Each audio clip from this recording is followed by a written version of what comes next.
Para kanca DSK diantos pangrojongna kanggo nanjurna channel Radio DSK FM Official. Hatur nuhun.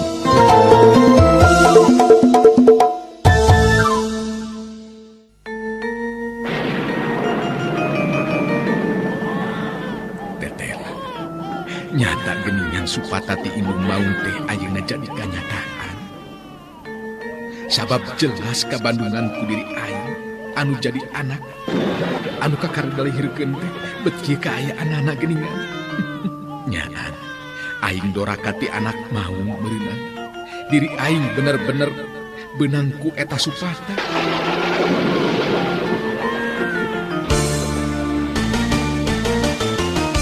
RMG Radio Network gawe bareng jeung DSK 103,2 FM, DSP 1188 AM Stereo, DSS 102,1 FM, Gita 85,4 FM, midangkeun serial dongeng Sunda Si Belang. Anak king jimat awakin nu jadi tilam ka eling Bapa henteu boleh ngapi ngajari beranjang penting Si Belang. Naskah hiasana Yat R. Garapan Mang Boni. Teknik jeung montase Laga Jaya.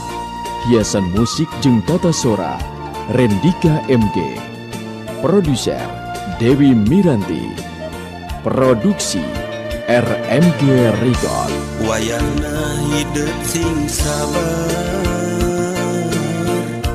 tumarima kana kadang takdir teu beunang dipungkir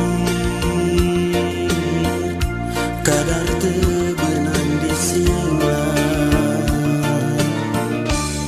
Para kanca sadaya nyanggakeun Si Belang. Duta Suara Karawang 103,2 FM.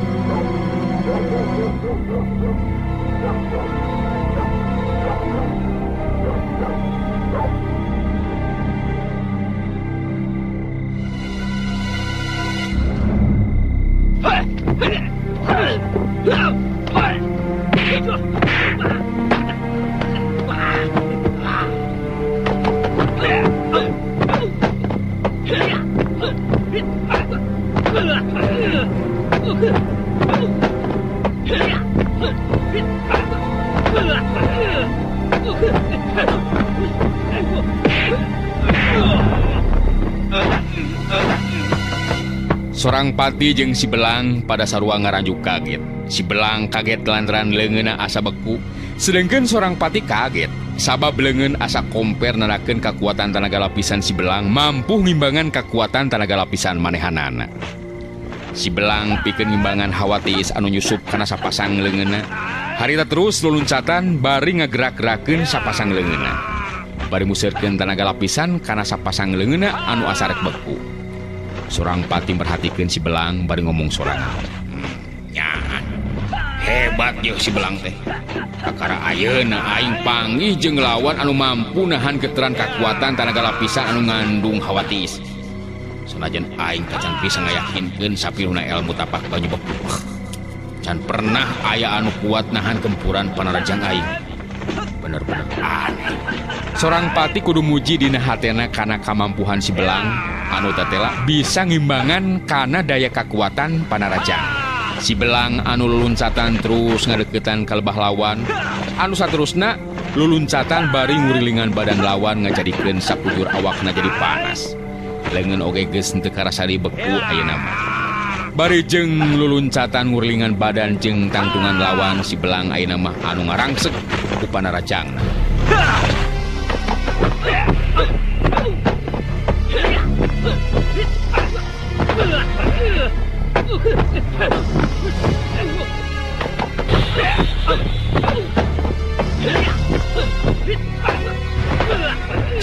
Cakaran si Belang bener-bener ngabahayakeun pikeun lawan. Seorang pati sanajan bener-bener pamimpin gerombolan anu kawilang garang jeung gangas dina tinakanana, tapi kangaranan nying hareupan cakaran si Belang mah satiap rek dipenung ditakis ku leungeun seorang pati, si Belang narik leungeunna manehna henteu miharep ngadu kakuatan ku cara tadi. Seorang pati usaha sakuatan naga pikeun ngimbangan kacepetan gerakan si Belang dina ilmu macan kahyangan.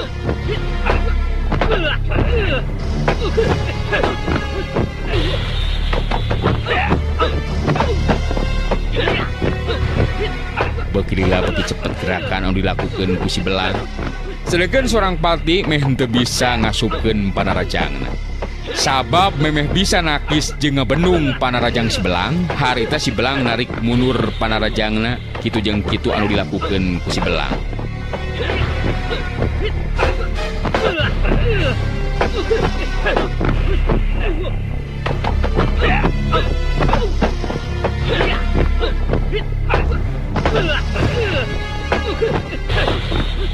Kejadian saterusna pikeun seorang pati memang meh henteu bisa dipercaya ku manehna.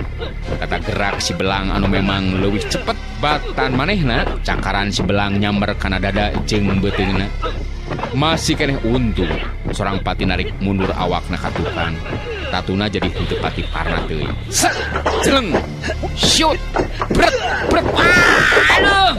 Pangkieung. Seorang pati ngapangkieung mundur ka tukang. Si Belang luncat deui ngagajleng nyusul tepus ku panarajang susulan.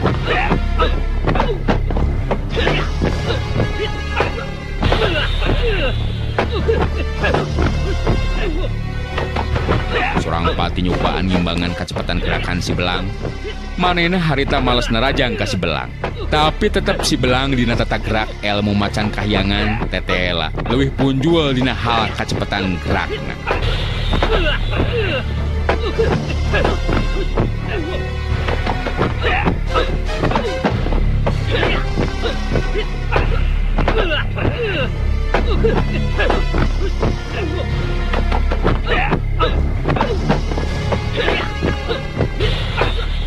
Kejadian saterusna naon anu teu diharapkeun ku seorang pati karendapan harita kumanehna. Sanajan bener cakaran-cakaran si Belang pikeun anu kasakitu kalina bari jeung tiba baranting masih keneh bisa disingkahan. Tapi tajongan, tonjokan jeung peueuhan si Belang geus teu bisa diponah deui. Harita keuna kana sasaran. Celeng, corelat. Suwuk. Ja, cebrot, celebet. Dis. Aduh. Cengkang, gedebut. Rubuh ngabebengkang maring lemah seorang pati dina waktu harita. Kejadian anu meh henteu bisa dipercaya ku manehna ngarandapan rubuh ngabebengkang ku budak kamari sore saperti si Belang. Si Belang pancuh dina tangtunganana. Netep seukeut ka seorang pati bari terus nyarita di parung jeung seuri, sikep anu memang ngahaja mapanas ka seorang pati. Maneh ayeuna ayeuna geus ripuh seorang pati. Cekuing oge. Kibuyut sarengseng guru maneh kibuyut sarengseng guru maneh guruna oge anu ngalawanan uing mah oi. Bejakeun ka kibuyut sarengseng nya bejakeun ka kibuyut sarengseng cok uing si Belang tarung kitu cok uing tarung kitu Sina datang ka dieu seorang pati sok sina datang ku maneh omongkeun ditungguan gitu ditungguan ku uing. Seorang pati ngoneal hudang lalaunan. Tapi kituna teh geus leungit kawanina pikeun neruskeun lumakuna tarung. Lain bae tatuna anu mimiti karasa nyeri. Tapi lian teh eta manehna kudu ngaku dina hatena tahapan ajen pangarti si Belang nyata leuwih punjul batan tahapan ajen pangarti manehna. Seorang pati sumengir nahan ka nyeri bari ngagerendeng ngomong sorangan. Edan nyaan edan si Belang tahapan ajen pangartina nyata lebih hebat. Aing meh henteu percaya upama kudu ngalaman eleh jajaten ku si Belang. Ilmuna nahaon anu digunakeun ku si Belang. Nyaan kakara ayeuna aing nyanangan wiwirang anu saperti kieu. Nyaan aing wiwirang ya. Si Belang masih keneh merhatikeun seorang pati. Malah kadenge harita si Belang nyarita deui. Sok bejakeun ku maneh ka Kibuyut Sarengseng. Ka Kibuyut Sarengseng tarung gitu. Cek uing ye si Belang ye. Mundelik sapasang panon sorang pati. Karep nafsu mah hayang nyasaak awak si Belang, tapi gancang sadar karena kamampuan dirine anu tetela memang disahandapeun si Belang. Maneh montong make jeung ngahina ka guru dewek si Belang.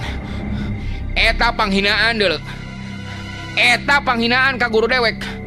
Sanajan maneh bener hebat, dibandingkeun jeung guru aing, maneh eueuh nanaonna deuleu Belang. Awas ya. Nu matak buktikeun euy. Tong kakah ngabucrong, sok. Buktikeun sina datang ka dieu ye guru maneh sorang pati.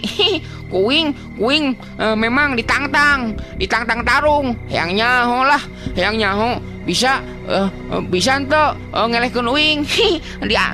Ditunggunya ku uing. Sorang pati muncereng kasih Belang, gilig dina hatina pikeun ngadatangkeun anu jadi guruna geusan mere tindakan kasih Belang. Kadenge sorang pati nyarita deui di barung jeung ancaman.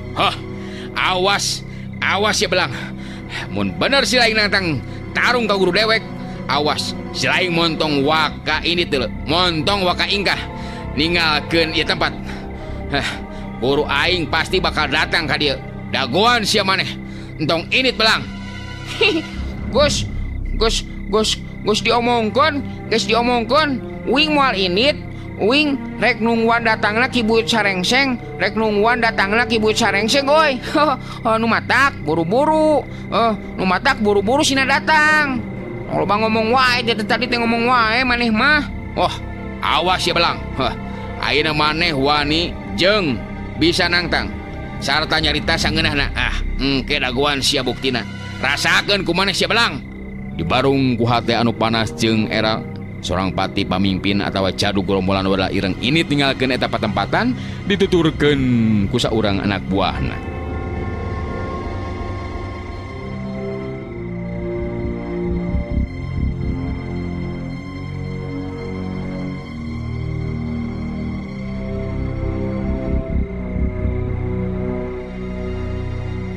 Amu Anis jeung Nyi Satimah anu salare tibra kahudangkeun ku anu keur tarung.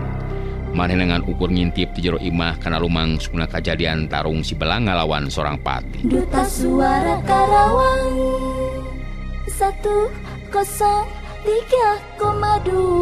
FM.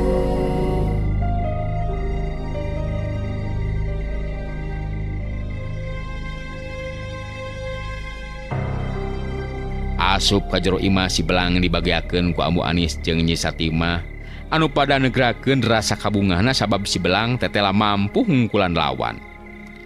Kadenge harita Amu Anis anu cumarita. Nyaan Amu mah bet asa ngimpi ujang. Aya jalma anu mampu mere pangwarah ka jelema saperti sorang pati jadugna gorombolan wadal ireng. Mun teu ningali ku sorangan mah bet teu percaya ujang. Ngan eta be Amu mah kagetna teh hidup bet kalah kanangtang Kibuyut Sarengseng sina datang geuningan ka dieu. Si Belang netep ka Amu Anis bari terus nyarita. Uing memang ngahaja Mu. Ku uing ngahaja sina datang ngarah uing tu kudu ngarah uing tu kudu hese neangan. Nyi Satimah narik napas panjang bari terus milumairan caritaan. Ari ece mah sugan teh moal kitu kajadianana. Da sorang pati teh jadu gerombolan anu elmuna can pernah aya anu mampu mapakan, tapi bet kalah ka jadi pacundang geuningan. Jelema mah eueuh anu jago, ceu. Jelema mah eueuh nu jago, nu matak uing wani nangtang ka Kibuyut Sarengseng. Jelema mah wanu jago, ceu. Pokona mah tong hadiwang. Amu Anis kadenge nyarita deui. Nya ari cek ambo mah ujang kudu hati-hati. Sanajan bener ayeuna unggul, tapi guruna sorang pati mah tangtu leuwih hebat dina hal ajen pangartina. Ari ambo mah ngadoakeun be muga hidup sing tetep aya dina kaunggulan. ngan eta geuningan bangun anu ngahajah yang panggih jeung Ki Buyut Sarengseng ujang mah. Wing, memang hayang panggih ambu. Jadi amun manehna anu datang, wing teu kudu capek-capek neneangan ka suku Gunung Halimun.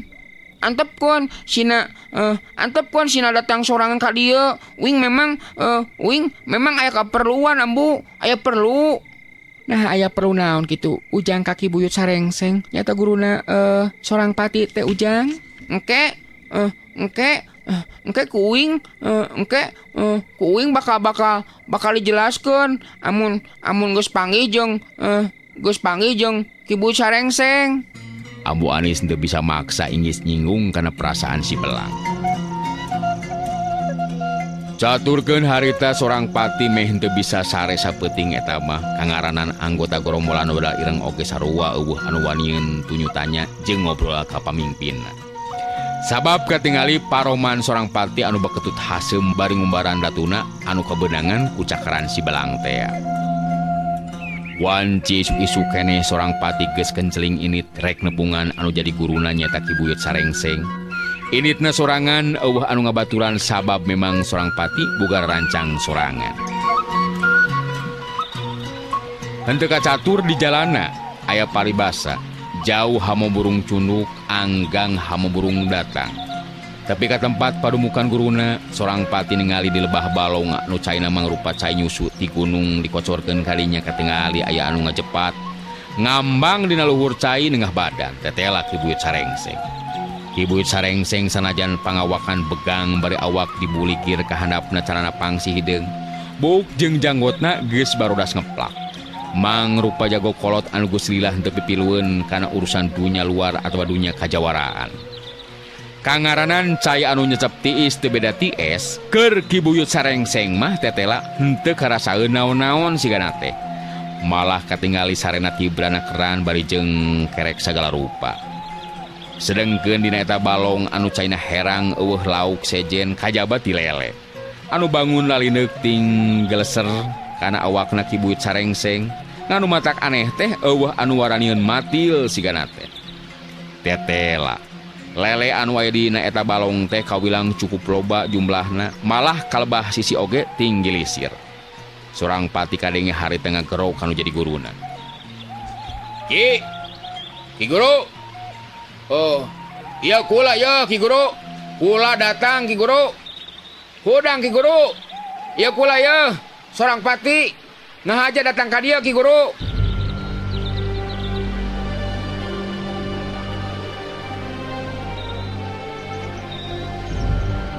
Sanajan suara sorang pati tarik malah baring dibarengan ku geter tanaga lapisan, tetela Ki Buyut Sarengseng henteu hudang kalakah kerek nyegrek.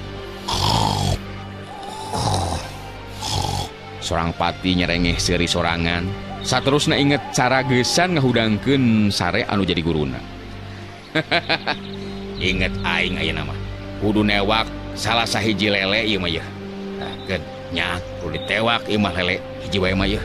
Keur ngahudangkeun Ki Guru. Sorang pati kawilang pinter jeung ahli oge dina newak lele anu aya dina balong. Harita waktu pamati lele rek dipotongkeun ku sorang pati Ki Buyut Sarengseng ngagurubug hudang bangun anu kaget. Gurubug Ki Buyut Sarengseng ngareret kalebah sorang pati. Geus kitu harita terus cengkat, hudang teu beda aya dina luhur tempat sarewe. Awakna bangun anu hampang kacida sabab waktu muru kalebah darat nyata sisi balong di mana sorang pati ngajanteng nangtung bari nyeklan lele. Dua suku Ki Buyut Sarengseng teu beda ti anu napak sancang. Jeleng hayang. Dua suku Ki Buyut Sarengseng napak dina luhur taneuh henteu nimulkeun sora. Sorang pati bangut hormat ka guruna bari terus nyarita.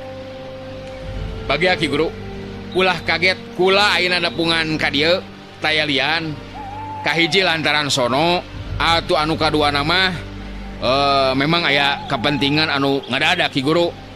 Ki Buyut Sarengseng nyerengeh seuri bari terus nyarita.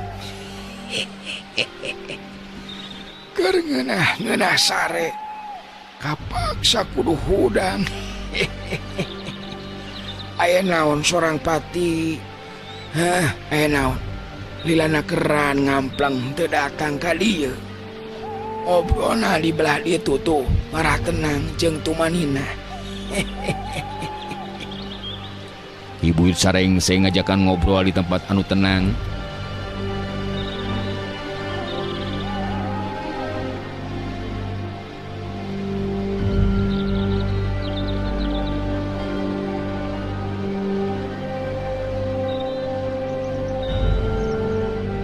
Sanggeusna dariuk dina hadapeun tatangkalan, harita duanana terus ngalobrol.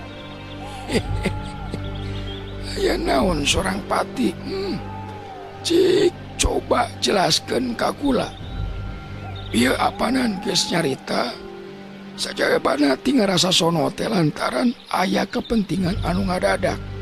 Tah, ayeuna jelaskeun kepentingan ngadadak naon? Sok jelaskeun. Surang pati cicing heula sakedeung. Manehna memang kudu nyarungsum picaritaeun anu merenah sangkan ngeunah kana ceuli anu jadi guruna. Lian ti eta oge bisa hasil pamaksudan nyata ngaboyong Ki Buyut Sarengseng pikeun dina jalma anu ngaran si Belang. Anu sok sanajan budak kamari sore tapi tahapan ajen pangartina nyata luar biasa. Teu lila kadenge harita sorang pati nyarita. Ki Guru, terus terang we kula pangna datang teh lantaran menang ka nyeri hate. Lian ti eta memang ieu kajadian teh di luar dugaan, di mana kuring eleh jajaten ku budak kamari sore. Sabenerna mah anu ngelehkeun kuring teh anu adalah si Belang. Si Belang eta budak anu ngaran si Belang teh Guru memang kawilang sombong jeung jahat Ki Guru. Bukating saha guruna ngan anu jelas ajen pangartina memang luar biasa. Kitu tah Ki Guru. Jadi Andika eleh jajaten ku budak kamari sore anu ngaran si Belang. Hebat itu lamun kitu mah anu ngaran si Belang teh. Terus nah sombong kumaha tah budak anu ngaran si Belang teh sorang pati. Sok caritakeun. Kieu Ki Guru. Sombongna teh eta we make jong wani nangtang segala rupa ka Ki Guru. Wah, kayaan si Belang memang beda jeung jelema biasa.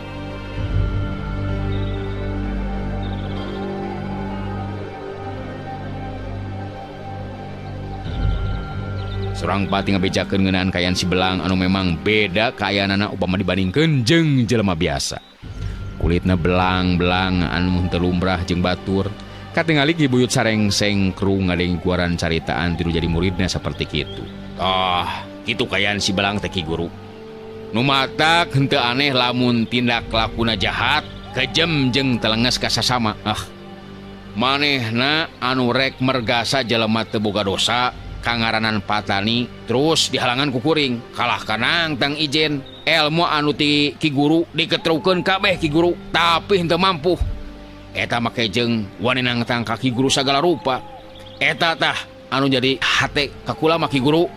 Ki Buyut Sarengseng unggut-unggutan usapan janggotna anu panjang tilila terus dalisan.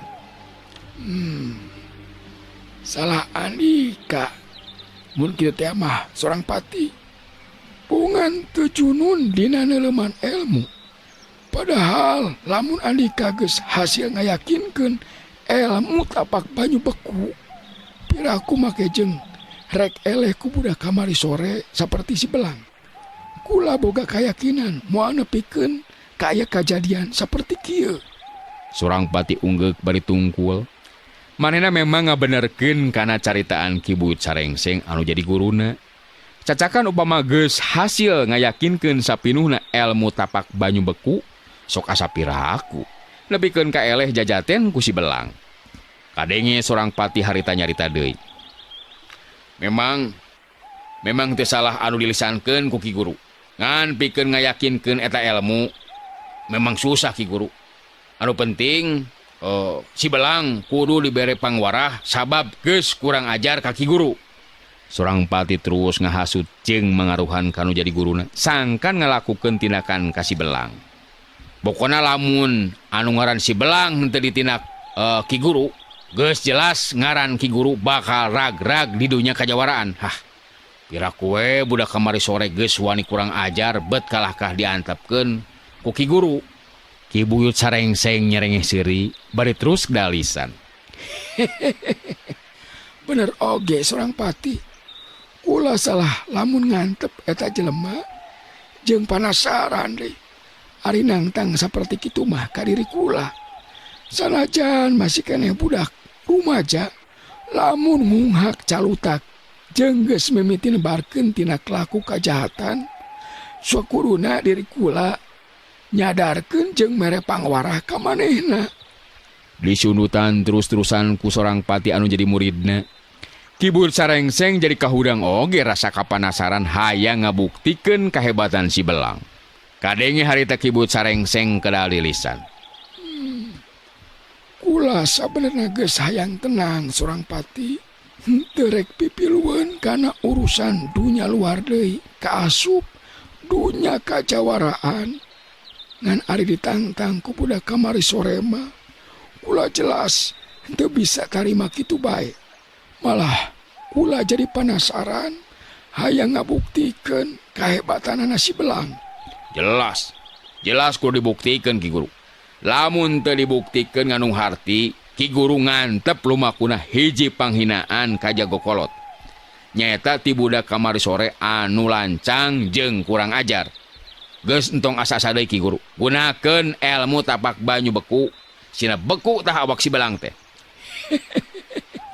Gampang ngalakukeun tindakan kitu mah Sorang Pati. Kangaranan jalma saperti si Belang tangtu be kudu dibere pangwarah. Ngan upama memang masih keneh bisa disadarkeun. Eueuh salahna upama disadarkeun masih keneh panjang ambahana lakon hirupna. Sahanu nyaho masih keneh bisa diomean pribadina. Tah ayeuna mah hayu kula anter ku Andika Sorang Pati. Tepungkeun kula jeung si Belang. Kula bet jadi penasaran hayang ngabuktikeun nepikeun ka mana tah kahebatan si Belang teh. Hayu atuh urang lumampah ayeuna Sorang Pati. Akhirna mah eleh deet Ki Buyut sarengseng terus init bareng jeung Sorang Pati rek nepungan si Belang. Duta Suara Karawang 103,2 FM.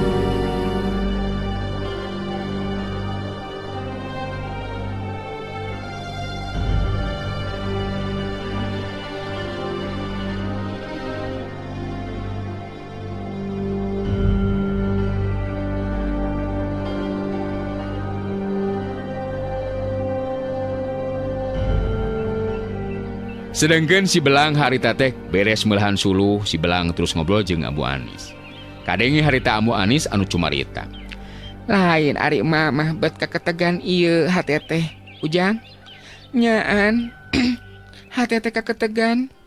Nyan teu ngareunah hate ieu teh Ujang. Bet asa teu pararuguh. Ingis datang Ki Buyut sarengseng guruna Sorang Pati datang ka dieu lantaran dihasut jeung dipangaruhan ku muridna. Si Belang netep ka Amu Anis bari terus nyarita di barung jeung seuri. Alus amun bener mah Ki Buyut sarengseng datang ka dieu amu. Kahayang uing oge memang kitu. Manehna buru-buru datang ka dieu. Nan eta kira-kira nanah kauntup Ujang. Rek ijen jajaten nying hareupan Ki Buyut sarengseng jago kolot anu nurutkeun beja mah elmuna oge geus tepi kana tahapan ajen kasakten. Nya urang cobaan we atuh Bu. Urang cobaan we ku uing boga kayakinan ari dina jalan anu bener mah kudu make sieun. Amu Anis narik napas panjang. Aya perasaan reueus dina hatena. Sabab sanajan si Belang tacan manjing dewasa, tapi geus mibanda jiwa kapahlawanan buktina. Barontak jiwana terus ngalakukeun tindakan mangsa aya kajahatan anu lumaku tur tumiba ka sasama hirupna. Ambu teh reueus Ujang. Sabab sanajan Ujang masih keneh rumaja, tapi geus mibanda jiwa kapahlawanan ngabela anu lemah. sarta ngalawan tindak kajahatan. Ngan eta we jadi panjang ayeuna buntut kajadianana. Amu henteu kudu sieun. Sanajan dina syariat, uing mun teh mah eleh jajaten, uing eleh jajaten, lahir bisa mati. Ari jiwa mah apanan uing menang amu. Bener teu amu? Amu Anis ungeuk bari ngawalon. Bener Ujang, ari jiwa mah tetep menang. Sanajan upama teh mah engke secara lahir Ki Buyut Sarengseng anu unggul. Kamenangan Ujang lantaran ngabela anu lemah. Tangtuna ge nyata dina jalan anu bener. Nu matak uing teu sieun, uing teu sieun ku Ki Buyut Sarengseng, teu sieun ku Ki Buyut Sarengseng amu.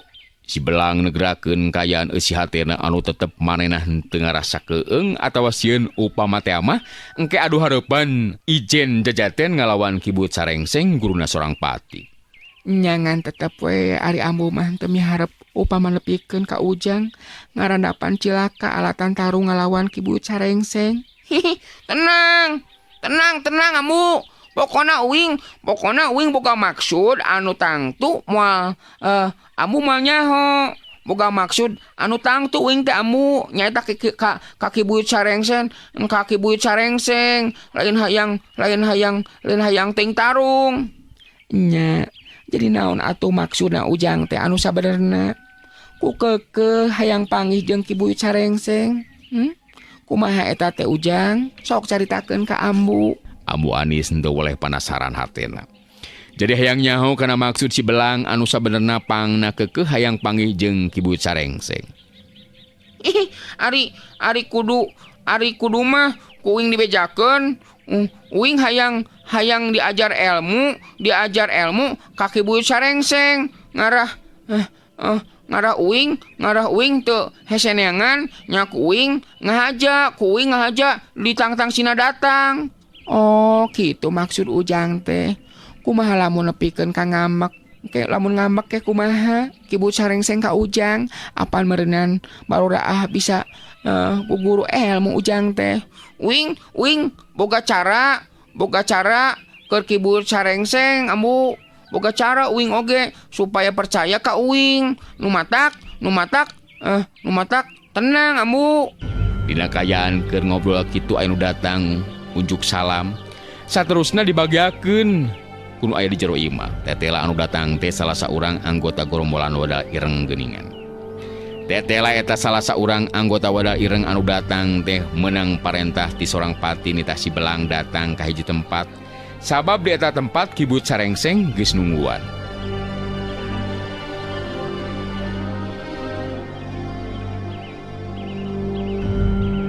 Ngadenge Ki Buyut Sarengseng nunggu kedatangan si Belang di tempat anu ditangtukeun ku sorang pati. Si Belang bungaheun hatena, niteup ka anak buahna sorang pati terus nyarita. Bener, Ki Buyut Sarengseng ngadagon uing Kang. Ngadagon uing bener, awas yo. Ento ngabohong ka uing, lamun ngabohong awas ke. Nya, ento ngabohong ka uing, nya Kang nya. Nama ke jeung ngabohong segala rupa. Cek akang oge Ki Buyut Sarengseng geus nungguan di hiji tempat. Nu matak ayeuna dina inditna bakal dibaturan ku akang. Kitu tah. Moal bohong akang mah. Si Belang ngaredet ka Ambu Anis, terila terus nyarita deui. Uing, init amun kitu mah Ambu, uing init bejakeun ka Cesati mah uing rek nepungan Ki Buyut Sarengseng teh. Mudah-mudahan mun geus beres uing datang deui ka dieu ambu. Ambu Anis niteup ka si Belang teutepan anu ngandung kasalempangan. Teu lila Ambu Anis terus dalisan. Kade atuh hati-hati Ujang. Keun si Nyai ke dibejaan ku ambu. Ngan mun teh mah geus beres urusan Ujang. Ulah poho ka dieu nya. Ka ambu deui. Ku ambu didaguan ke di dieu. Geus kitu masih Belang terus ngajakan anak buahna sorang pati teh pikeun indit nepungan Ki Buyut Sarengseng. hayu Kang, urang panggihan Ki Buyut Sarengseng teh. Hayu atuh, uing geus teu sabar ya, uing geus teu sabar hayang panggih euy. Nu matak, ku akang ayeuna dijajabkeun da moal panggih ari ukur dituduhkeun lebah-lebah nama. Ceplang, anggota gerombolan ulah ireng anak buahna seorang pati harita jadi anu tuduh jalan.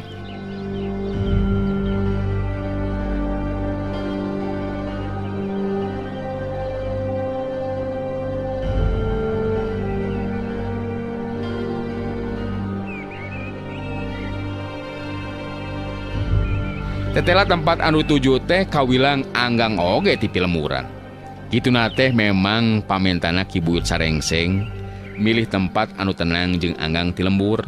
Sabab era upama nepikeun kanyahoan ku urang lemur anu ngabandungan kana lumangsungna kajadian. Puguh lamun henteu terus dihasut di pangaruhan mah ku sorang pati, pira aku make daek Ki Buyut Sarengseng nguruskeun masalah anu saperti kitu.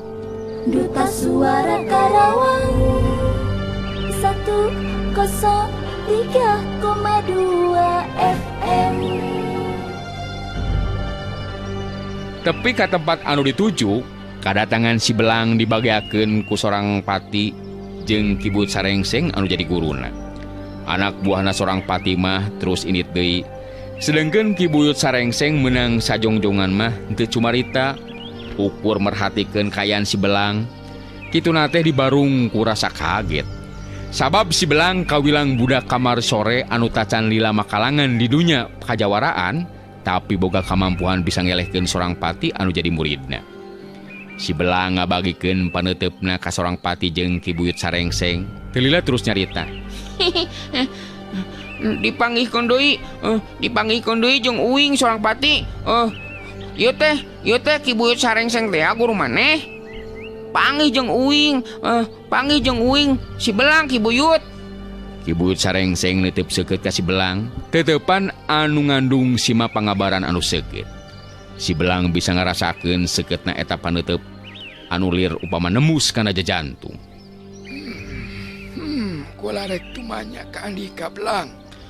Nah bener, Andika nantang diri kula pikeun ijen jajaten.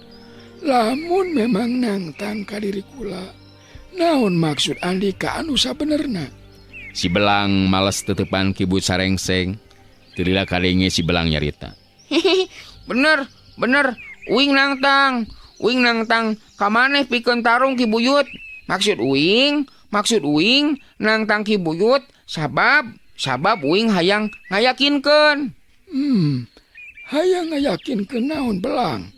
Naon anu kurang yakin keur diri Andika? Uing hayang ngayakinkeun.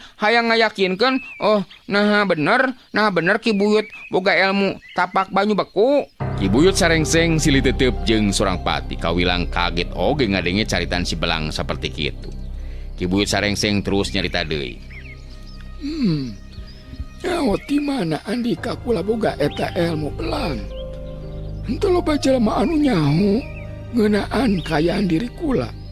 Coba jelaskeun, nyaho ti mana Andika ngeunaan ilmu tapak banyu beku anu kacangking ku diri kula? Uing dibere nyaho ku Bajagur. Terus uing dititah nepungan Ki Buyut Sarengseng. Nah, make jeung hayang tepung sagala rupa Belang. Naon maksud Andika anu sabenerna? Sorang pati geus henteu sabareun sigana teh hayang geura ningali guruna ngalakukeun tindakan gancang harita nyarita. Wah, jelema saperti si Belang tong terus-terusan diajak ngobrol anu teu puguh Ki Guru. Langsung tindak we. Geus jelas sikepna oge kurang ajar. Apanan tadi kadenge ku Ki Guru? Tindak kayaknya Ki Guru. Ki Buyut Sarengseng ngaret ka sorang pati terus nyarita. Tenang sorang pati. Si Belang geus moal lumpat ka mana? Henteu kudu urung gusuh. Cicing heula. Kula ayeuna keur cumarita, henteu kudu paparentah kanu jadi guru. Sok jelaskeun Belang. Naon sababna make jeung hayang panggih jeung diri kula sagala rupa? Sabab uing hayang diajar ilmu tapak banyu beku. Kaki Buyut nu matak syukur Syukur ayeuna dipanggihkeun di dieu. Kitu tak Ki Buyut.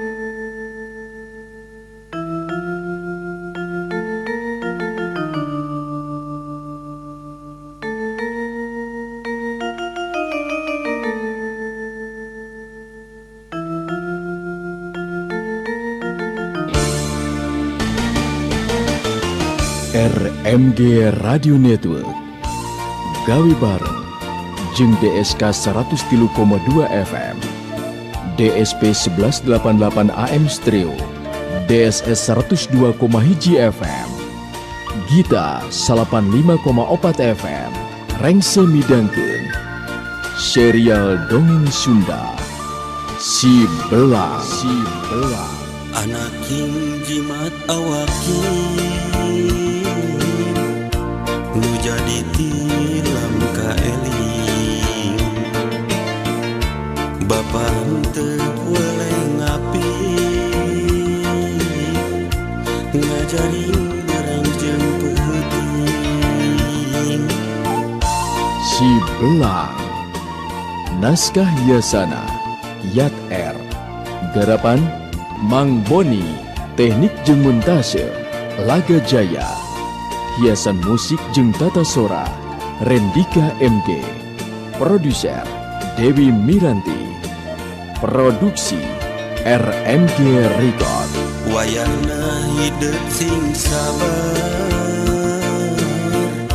tumarima kana kadang takdir teu beunang dipungkir kadar teu beunang disinglang Para kanca sadaya wilujeng kantun